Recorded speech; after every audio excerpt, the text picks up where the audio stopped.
नाशिक शहरात होणाऱ्या सिंहस्थ कुंभमेळ्याच्या पार्श्वभूमीवर रिंग रोड निर्माणाधीन आहेत. यात अनेक शेतकऱ्यांच्या जमिनी बाधित होणार आहेत. या अनुषंगाने जिल्हाधिकारी कार्यालयात शेतकऱ्यांची बैठक झाली. परंतु निर्णय अजूनही प्रलंबित असल्याने शेतकऱ्यांनी थेट भारतीय जनता पक्षाच्या कार्यालयासमोर ठाण मांडले. मंत्री छगन भुजबळ यांच्या निवासस्थानासमोरही निदर्शने करून न्याय न भेटल्याने शेतकऱ्यांनी सत्ताधारी भाजप कार्यालयासमोर ठिय्या आंदोलन केले.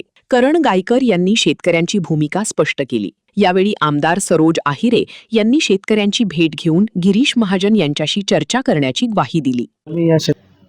माझ्या देवळी मतदारसंघामध्ये 25 पैकी जवळपास 22 गावं आहेत ज्यातून हा रिंग रोड जात आहे. या प्रोजेक्टला सर्व शेतकऱ्यांनी स्वागतच केलेलं आहे आणि कायम शासनाच्या मोठ्या प्रोजेक्टच्या मागे शेतकरी कायम उभे राहिले आहे, कारण त्या भागाचा, आपल्या मतदारसंघाचा, आपल्या परिसराचा विकास होत असतो. परंतु हा विकास होत असताना माझ्या शेतकरी बांधवांवर जो काही दर ठरवला गेलेला आहे तो जो अन्याय होतो आहे, काही ठिकाणी मुद्दामून अलाइनमेंटचे विषय क्रिएट केले गेलेले आहे. मला तर माहिती अशी मिळालेली आहे आणि सबळ पुरावे माझ्याकडे आहेत की जी कोणी DPR बनवणारी जी काही एजन्सी आहे किंवा कंपनी आहे, त्या कंपनीने सुद्धा गवळाण्याला नोव्हेंबर 2025 ला प्लॉट खरेदी केले आणि त्याच्यातून फ्रंट मिळेल अशा पद्धतीने हा रिंग रोडचा अलाइनमेंट टाकलेली आहे. अशा पद्धतीने मग याच्यामध्ये अजून कोणी अधिकारी आहेत का, अजून कोणी वरिष्ठ लेवलचं कोणी याच्यात इन्व्हॉल्व आहे की इकडेच अलाइनमेंट घ्या, तिकडेच अलाइनमेंट घ्या?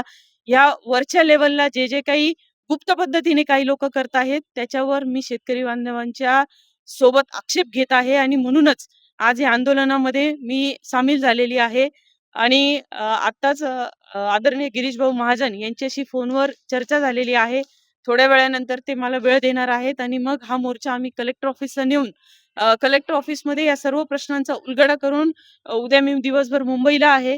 मुंबईला असताना माननीय मुख्यमंत्री महोदयांशी या विषयावर चर्चा करून त्यांना एक मीटिंगची पूर्ण वेळ मागून संपूर्ण जो काही अहवाल आहे, म्हणजे जी जी काही शेतकऱ्यांकडे माहिती आहे, जी माझ्याकडे आहे आणि प्रशासनाने काय तयारी केलेली आहे, याचा उलगडा आदरणीय मुख्यमंत्री महोदयांसमोर झालाच पाहिजे आणि काही लोकांचं पितळ हे उघडं पडलंच पाहिजे आणि माझ्या शेतकरी बांधवांना जमिनीचे दर हे चांगल्या पद्धतीने मिळाले पाहिजे. कारण आज जर इथे नाशिक तालुक्यामध्ये जर जमीन भूसंपादन झाली तर तो जो काही पैसा मिळणार आहे, इथून 50 किलोमीटर गेल्यानंतर त्या जमिनीचं कुठेतरी रिइन्व्हेस्टमेंट शेतकरी बांधव करू शकणार आहे.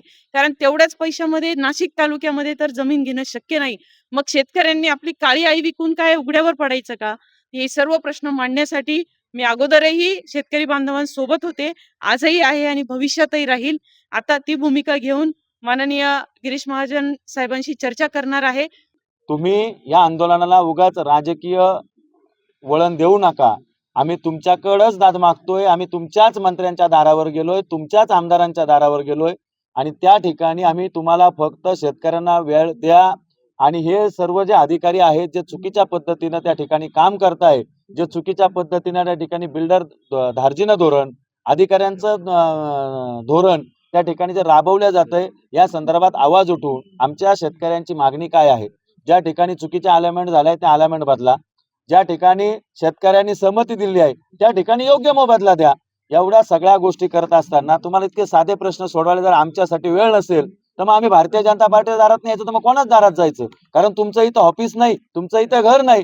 त्याच्यामुळे आम्हाला पर्याय काय तर भारतीय जनता पार्टी कार्यालय. त्याच्यामुळं गैरसमज करण्यापेक्षा, या आंदोलनाला चुकीच्या पद्धतीनं गालबोट लावण्यापेक्षा आपण वेळ द्या आणि वेळेतून चर्चेतून हा प्रश्न आमचा सोडवा. मुख्यमंत्री महोदयांना आपण कन्व्हिन्स करू शकतात, आपण त्या ठिकाणी साथ घालू शकतात आणि आमच्या शेतकऱ्यांना न्याय देऊ शकतात. एवढीच अपेक्षा या आंदोलनाच्या माध्यमातून आहे.